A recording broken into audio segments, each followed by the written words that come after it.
adequate in some areas, but an imposter, no ma'am.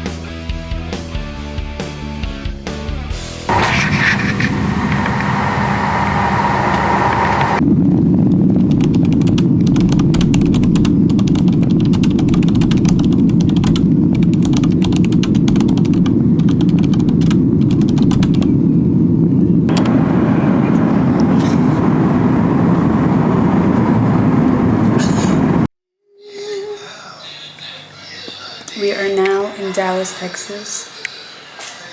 Jasmine's flight got delayed 5 times, so I'm here by myself. First of all, here we go. Jasmine's flight got delayed 5 times, so I'm here by myself. There's no food. I talked to the desk attendant, I forget his name, Avis, and he said that there's a taco spot down the street. There's also a taco spot in Subway across the street. He told me not to eat the Subway because it's nasty. Don't give the homeless money because they're richer than you. Direct quote from him. And also, it looks like it's gonna tsunami outside. So, welcome to Dallas. This is the room.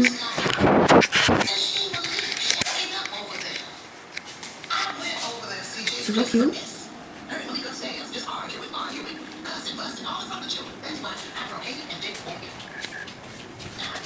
This is the bathroom.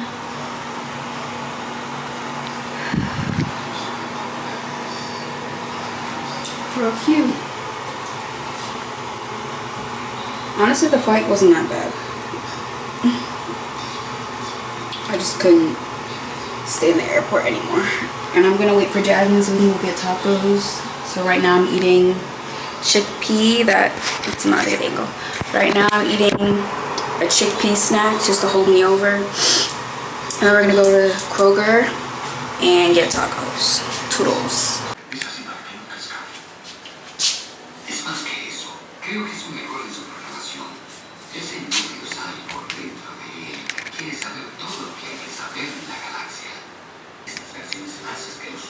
The lighting in here is not the best, but we're gonna make it work. It's pouring profusely outside.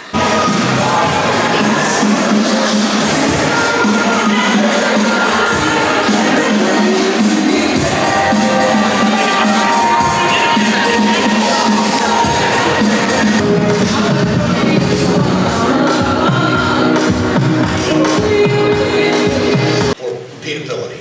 It would look like someone who values the customer service experience as much as I do, as well as being able to be as reliable as I think I am. I'm gonna. Oh, no, I'm sorry. Are people okay?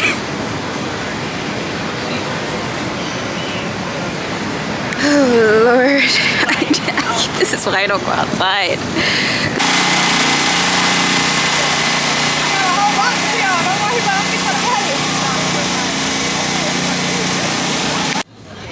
Devour this. Sit on the side chairs over there.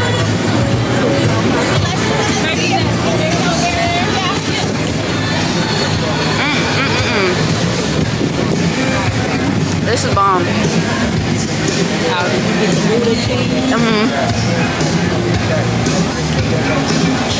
Are y'all from here?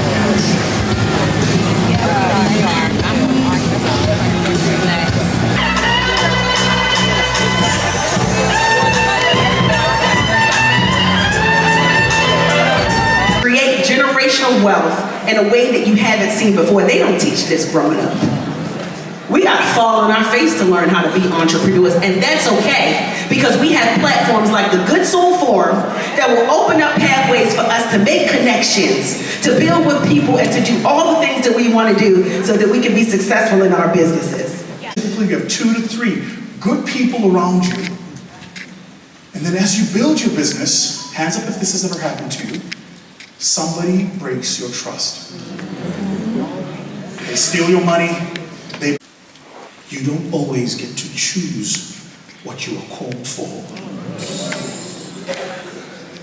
but you get to choose how you answer the call.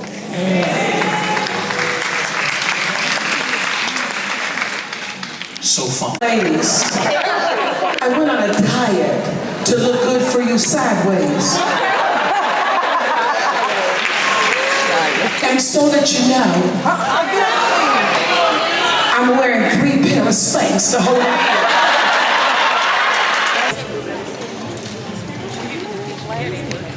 We arrived here at 9. It's now 4:24. I am beat down, tired.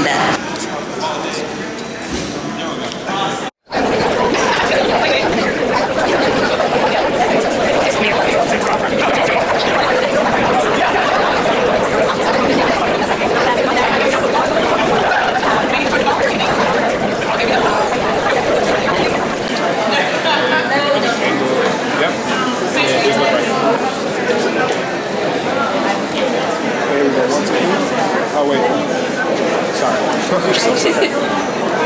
You have one job.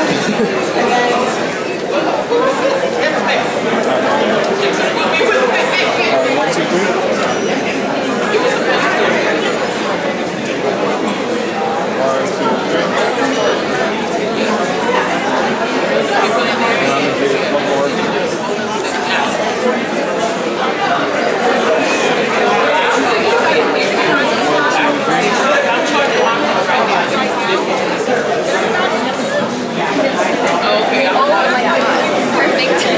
Yes. Oh my God.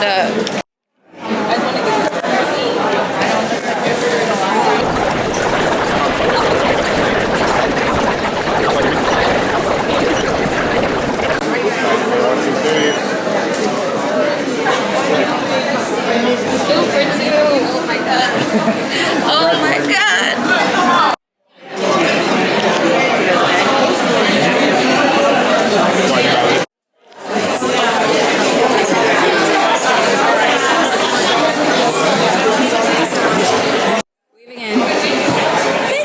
What's your name? Vincent.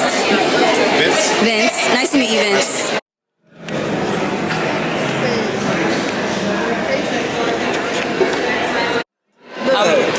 I'm older than you. My baby just told me I needed to change. The only thing.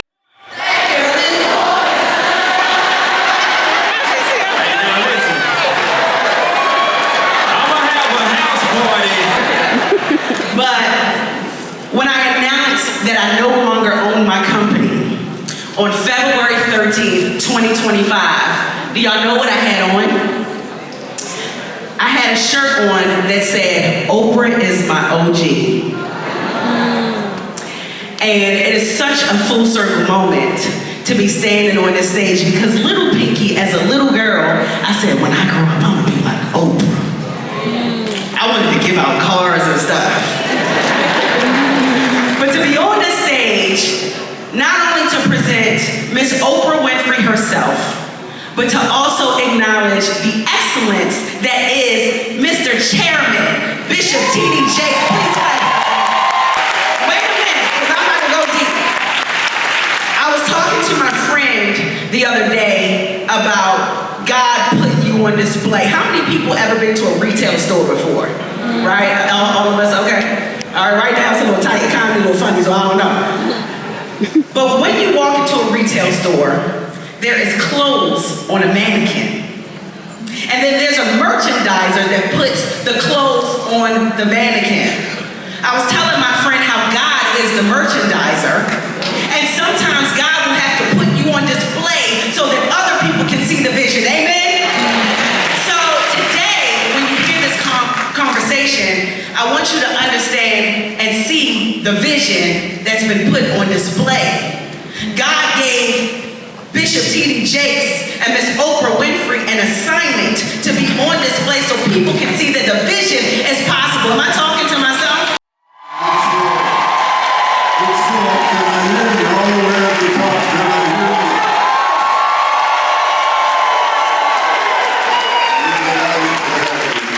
I'm here for the good soil.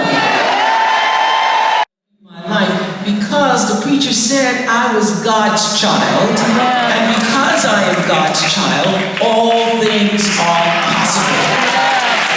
And so I will tell you that I have been God-led, Spirit-led from the beginning. And every decision I have ever made that has led to any living God's dream for me.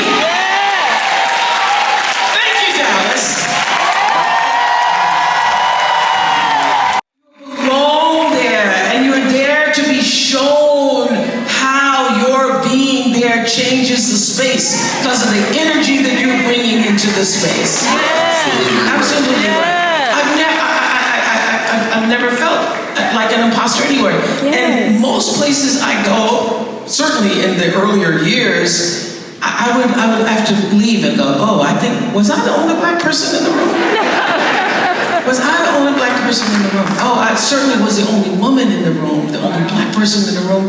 And it never occurred to me to feel like I didn't belong because I knew that what Maya Angelou says is true in her poem, The Grandmothers. She says, I come as one, but baby, I stand as 10,000.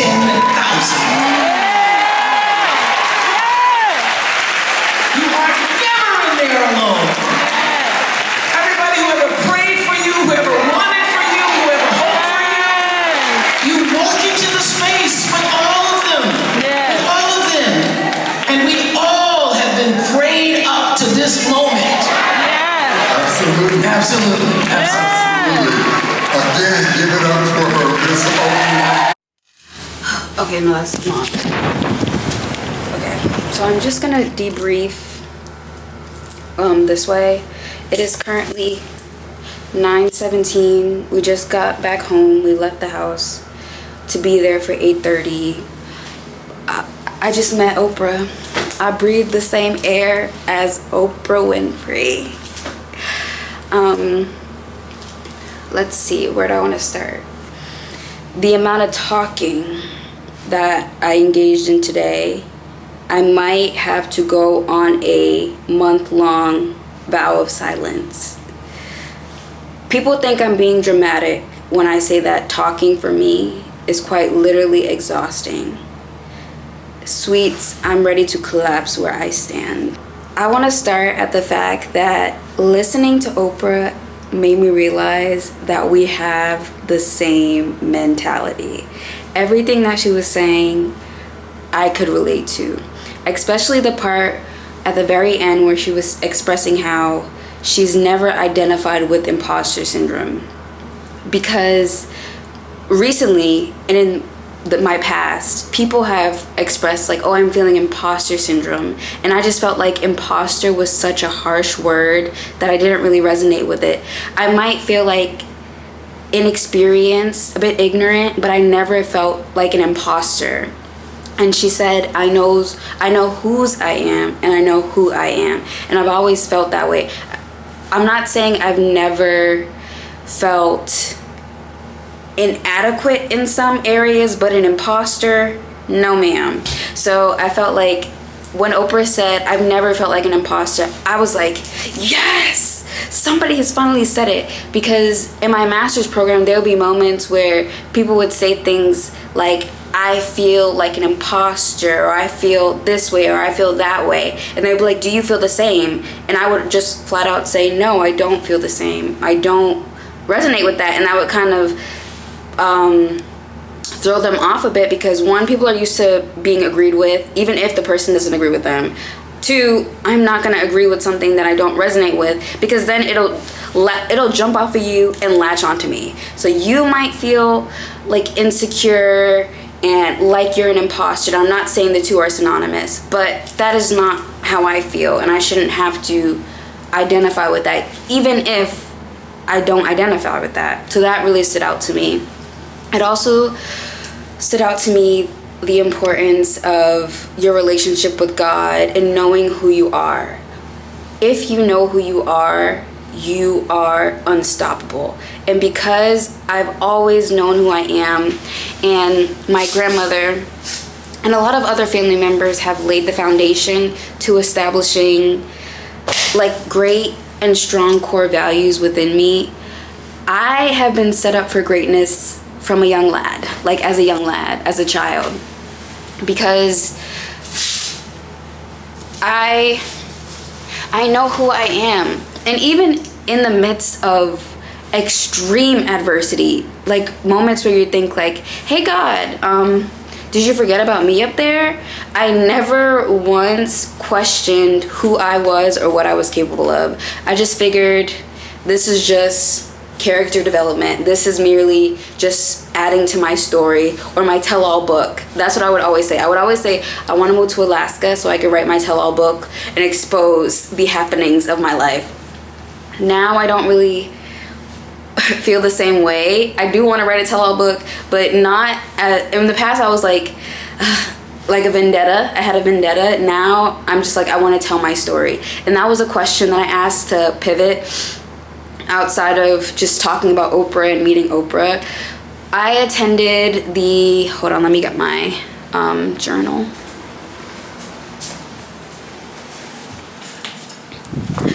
I attended a lot of workshops, but the one that really stood out to me was Be Seen, Be Heard, Leveraging Media and Press to Grow Your Brand. And it was 3 personalities. So it was Letitia Barriola, Dee Dee McGuire, and Nikki Sparrow. And as somebody who's filled with questions, sometimes I feel like I'm hijacking the atmosphere by asking questions that are directly tailored to me or only are applicable to me. But I just needed to ask this question because during the first workshop that I attended, I asked the speaker this question. He was just like, I asked him a question related to TikTok and metrics and inconsistencies in metrics and how I can leverage that. And he was just like, oh, I'm not on TikTok. I have a 2-year-old and a 4-year-old. They're not on TikTok, so I don't really know what you're talking about. So I was just like, oh, I need to get an answer to my question. So I attended the workshop that I just mentioned. And as they were talking, I was just like, yeah, I'm going to ask my question. I saw the microphone. And even though I was a little nervous, I'm not really nervous about speaking in public. It's just sometimes I stutter so bad and I mix my words up even though I know what I want to say, and that can be a bit annoying to me. But I sat there, I thought about it, and I prayed, and I was just like, God, just give me the words to say. God, speak through me, allow me to get what I need to say out clear and succinctly so I can get the answer that I need. So when they opened the floor up to the questions, I immediately got up. I was the 3rd person in the lineup. The first person, she plugged her music. She didn't really have a question, and that kind of threw me off. I'm not gonna lie. The second person, I didn't really hear her question because I was focused on not messing up my question, and I made sure I wrote it down so that I didn't mess it up or overspeak. And here's how I introduced myself. I said, hi, my name is Deja Miles Langane, and I am located in Boston, Massachusetts. I'm from Boston, Massachusetts, and 4 days ago, I graduated with my master's in clinical mental health counseling with a concentration in African American and Caribbean mental health and marriage and family therapy. I did get a couple claps. I did get a lot of claps, but I wasn't really listening to that. I was listening to formulating my question. And the question that I asked was, how do you share your story without oversharing? And how do you establish clear boundaries to avoid over-familiarity on the internet? And I asked that question because a lot of people have seen me grow on social media. And getting into my master's program, my professor, a lot of professors, a lot of people that I've worked with have asked me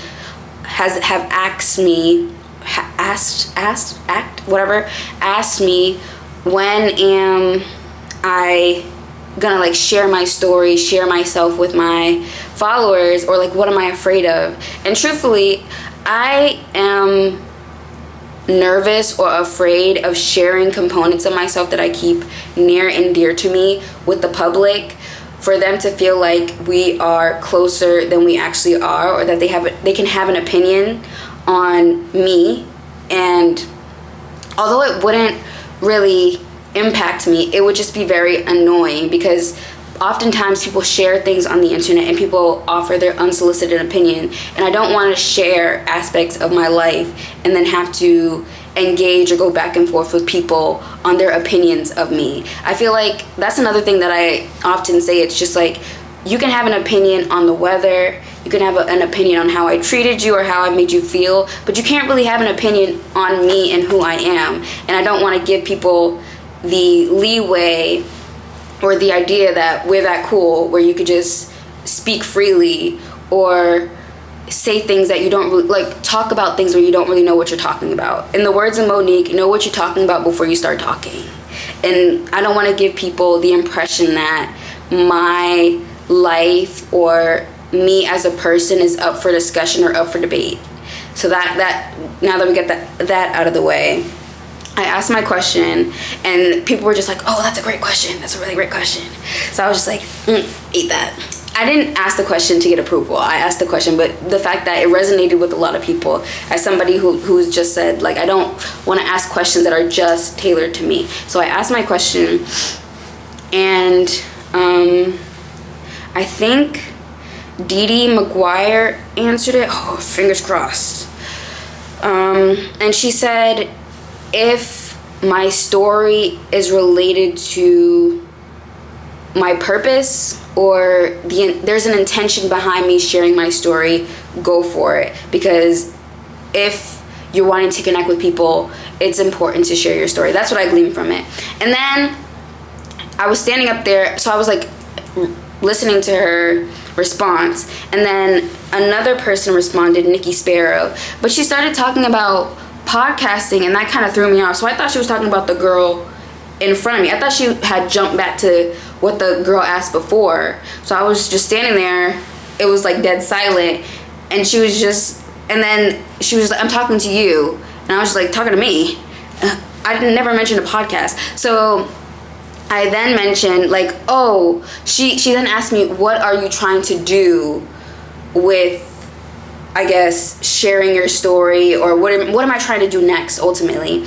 And I explained that I have 30,000 followers on my personal account, and I have almost 5,000 followers on my business account, and I have a website, and my overall objective is to utilize my website as a hub or a mental health resource for individuals to, I guess, learn about mental health and learn tools, but in a community-based setting. So that's what I said.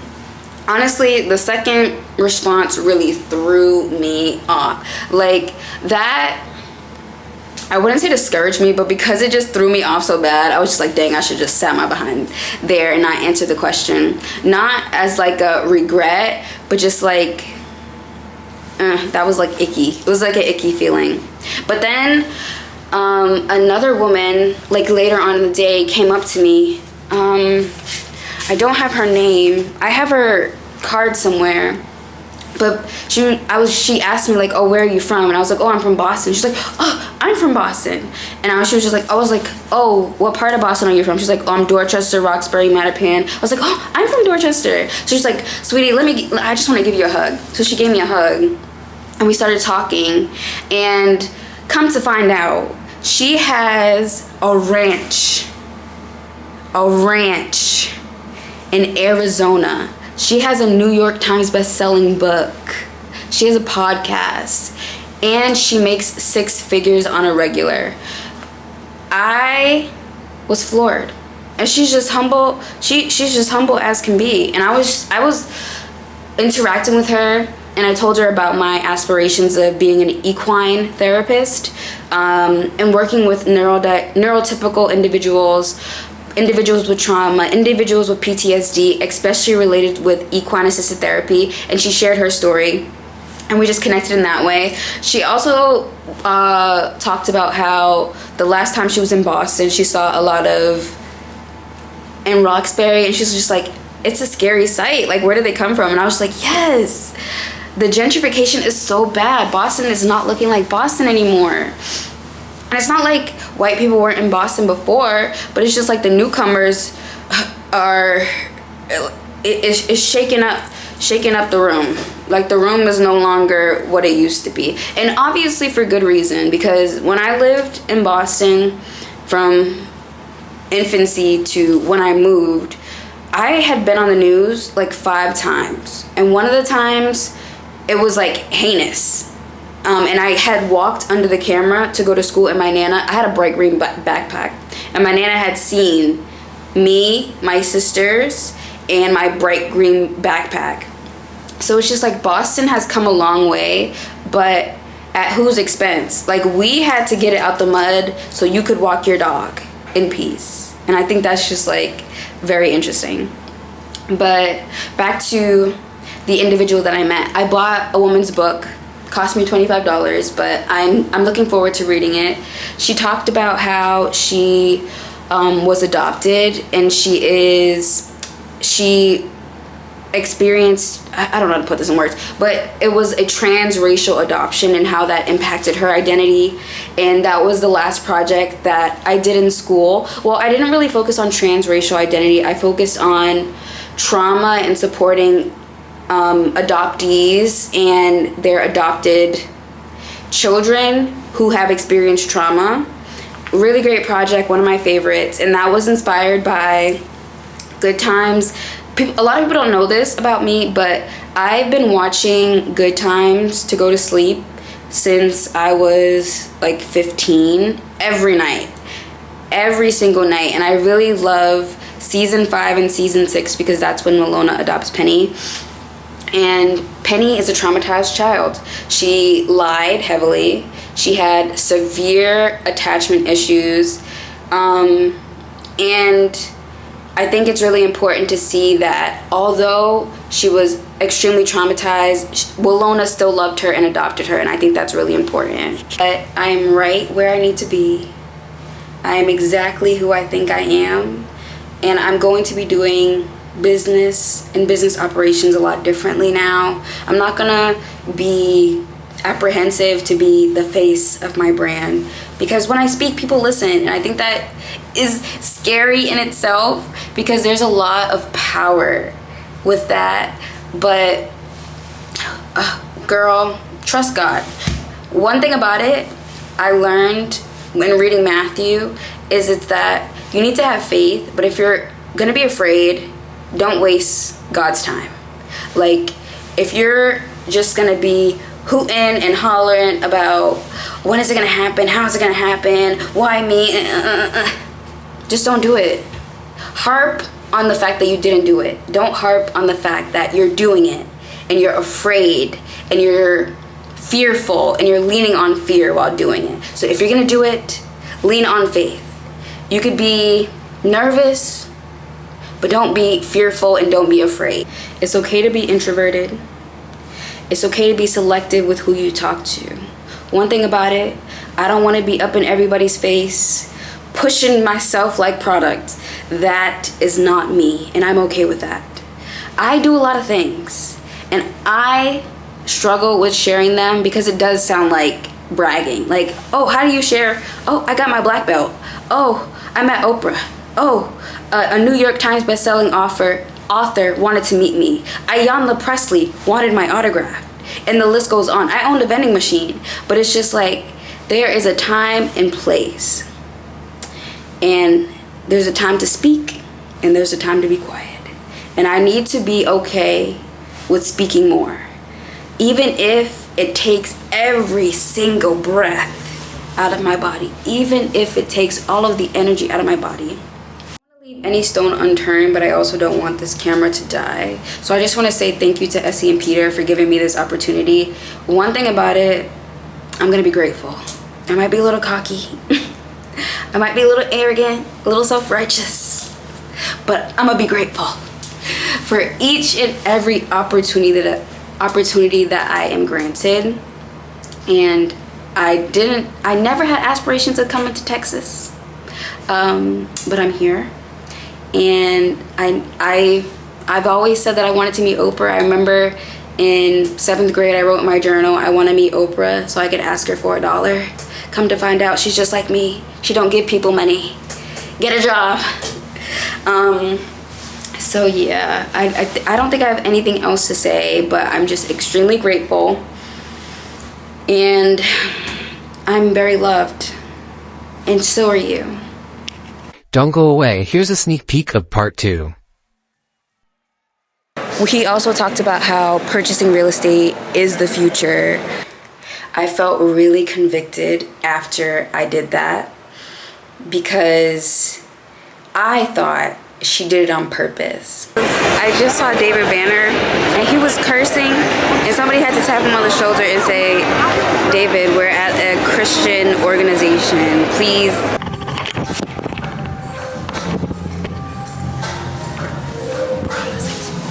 Really about to expose himself. I could see that he was watching me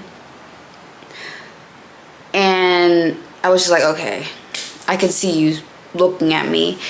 And eventually he started walking towards me. Keep in mind, I'm standing alongside the gas station waiting for my Uber. And I was kicked out of VIP yesterday and today I'm in VIP, so there it is.